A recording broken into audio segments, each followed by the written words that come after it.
Porque devemos viver de acordo com a verdade. Olá pessoal, meu nome é Júnior Rodrigues, estou aqui em mais esse vídeo hoje para trazer aquilo que está na Palavra de Deus, especificamente na segunda e na terceira carta de João, para trazer uma palavra para o seu coração nessa sexta com propósito. Se você gostar, curta, compartilhe, ative o sininho, fica até o final e escute essa mensagem para edificar o seu coração. Bom, começando lá no primeiro versículo, diz assim na segunda carta de João: o presbítero à senhora eleita e aos seus filhos, a quem eu amo na verdade, e não somente eu, mas também todos os que conhecem a verdade, por causa da verdade que permanece em nós e conosco estará para sempre. Aqui a verdade, ele está se referindo à verdade que está em Cristo Jesus, a verdade que está na palavra de Deus, porque Jesus disse lá em João 14,6, eu sou o caminho, a verdade e a vida. E aí no quarto versículo diz assim, continuando: fiquei muito alegre por ter encontrado alguns de seus filhos que andam na verdade, de acordo com o mandamento que recebemos do Pai. E agora, Senhora, peço-lhe que, não como se escrevesse mandamento novo, mas o mesmo que temos tido desde o princípio, que nos amemos uns aos outros. E o amor é este, que andemos segundo os mandamentos de Deus. Este mandamento, como vocês ouviram desde o princípio, é que vocês vivam nesse amor. Então aqui,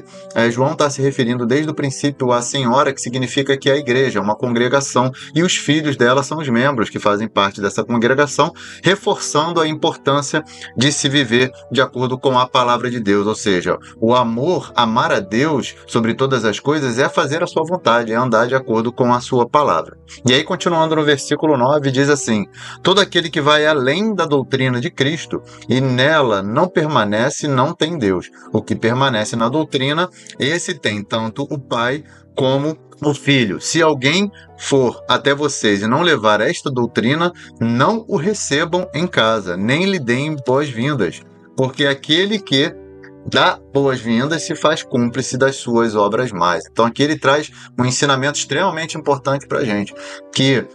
nós conhecemos a verdade, devemos andar na verdade, mas não devemos fazer nada além daquilo que está na palavra de Deus, ou seja, criar novas doutrinas, criar novas formas de se viver o evangelho, porque tudo que a gente precisa para viver está aqui na palavra de Deus, para viver de acordo com a sua vontade, porque assim, seguindo a tua vontade, seguindo o seu mandamento, nós estamos amando verdadeiramente a Deus. E aí lá na terceira carta de João,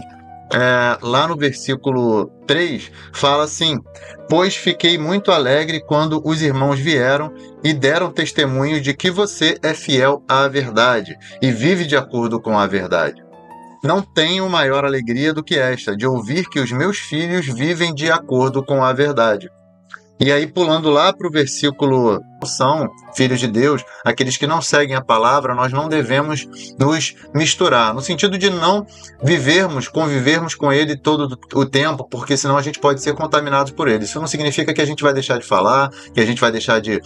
ter algum tipo de relacionamento, mas isso não significa que a gente vai trazer para nossa casa, viver com eles continuamente, porque a gente pode ser contaminado por eles. Então que a gente tenha essa visão de que aqueles que vivem na verdade, aqueles que vivem realmente a fidelidade a Cristo e seus mandamentos, são aqueles que são nossos irmãos, e nós devemos viver com eles e de acordo com a palavra de Deus. E aqueles que não são cristãos,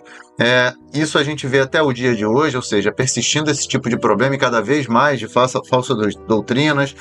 de falsos apóstolos, que nós não devemos viver dessa maneira, porque essa ambição pessoal, ela nunca está satisfeita, sempre vai querer mais e mais, e como diz a palavra de Deus, um abismo puxa outro abismo. Se você curtiu essa mensagem, então curta, compartilhe, ative o sininho, envie para alguém que precisa ouvir essa mensagem hoje, nos acompanhe em outras mensagens como essa, para que você possa edificar a sua fé e que você tenha uma sexta com propósito. Um grande abraço e até a próxima.